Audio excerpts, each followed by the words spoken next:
നമസ്കാരം, ട്രൂ ടിവിയിലേക്ക് സ്വാഗതം. വയനാട് ടൗൺഷിപ്പ് സന്ദർശനത്തിനിടെ നടൻ മമ്മൂട്ടി CPM ജില്ലാ സെക്രട്ടറി കെ റഫീഖിനോട് മാറി നിൽക്കാൻ ആവശ്യപ്പെട്ട വിഷയം സോഷ്യൽ മീഡിയയിൽ ആളിക്കത്തുകയാണ്. CPMനെ മമ്മൂട്ടി നാണം കെടുത്തിയിരിക്കുകയാണെന്നും, ഒന്നുമില്ലെങ്കിൽ നമ്മുടെ മമ്മൂട്ടി മനസ്സിലാക്കണം, CPM നിയന്ത്രണത്തിലുള്ള കൈരളി ചാനലിന്റെ ചെയർമാൻ കൂടിയാണ് താങ്കളെന്ന്. അങ്ങനെയുള്ളപ്പോൾ നമ്മുടെ സഖാവിനോട് മാറി നിൽക്കാൻ പറയാൻ പാടുണ്ടോ എന്നൊക്കെയായി ഇടത് കമ്മിക്കൂട്ടം മമ്മൂട്ടിക്ക് നേരെ ആഞ്ഞടിക്കുകയാണ്.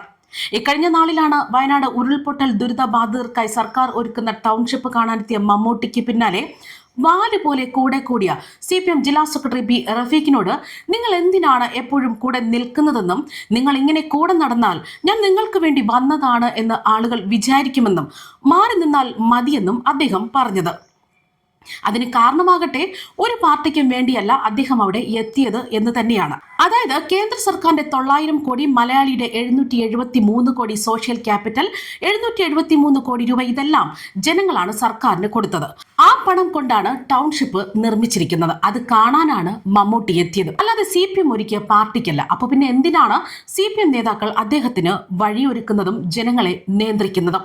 ഇത് മനസ്സിലാക്കിയ അദ്ദേഹം പാർട്ടിക്കാരനെ ആട്ടിയതിൽ ഒരു തെറ്റുമില്ല. ഇടതുക്രിമികൾ പറയുന്നതാകട്ടെ ഇങ്ങനെയാണ്: ഞങ്ങൾക്കിഷ്ടമില്ലാത്തത് പറഞ്ഞാൽ അത് പാർട്ടിക്ക് വേണ്ടി പറഞ്ഞില്ലെങ്കിൽ, പാർട്ടി PR വർക്കിന്റെ ഭാഗമായി ഭരിക്കുന്ന പാർട്ടിയെ സുഖിപ്പിച്ചില്ലെങ്കിൽ, സാക്ഷാൽ മമ്മൂട്ടിയാണെങ്കിൽ പോലും വെറുതെ വിടില്ല എന്ന നിലപാടിലാണ് സൈബർ സഖാക്കൾ.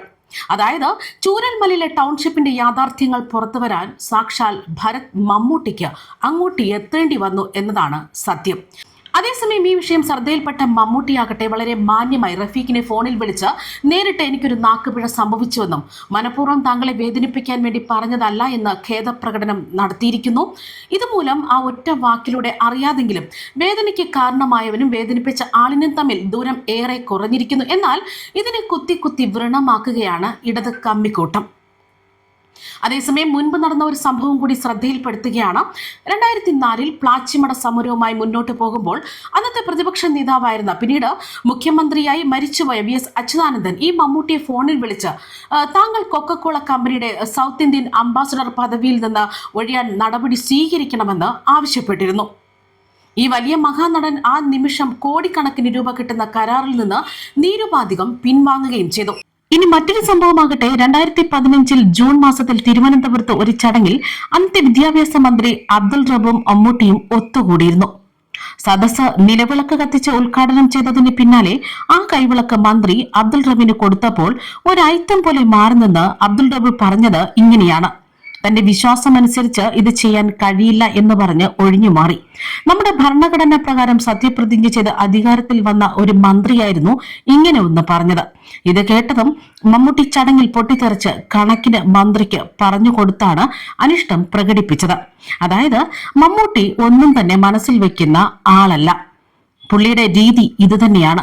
ഇതിനെയാണ് ഈ സൈബർ വെട്ടുകിളിക്കൂട്ടം സോഷ്യൽ മീഡിയയിലൂടെ വ്യക്തിഹത്യ ചെയ്യുന്നതും കൊത്തിവലിക്കുന്നതും. ഇത് അരുത് എന്ന് പറയാൻ ഒരു സഖാക്കളും മുന്നോട്ട് വരുന്നില്ല എന്നതാണ് സത്യം. അതേസമയം നമ്മുടെ മമ്മൂട്ടിക്കെതിരെ ഇടത് സൈബർ ഹാൻഡിലുകളാണ് കേട്ടാലറിക്കുന്ന ഭാഷയിൽ പ്രതികരിക്കുന്നത്.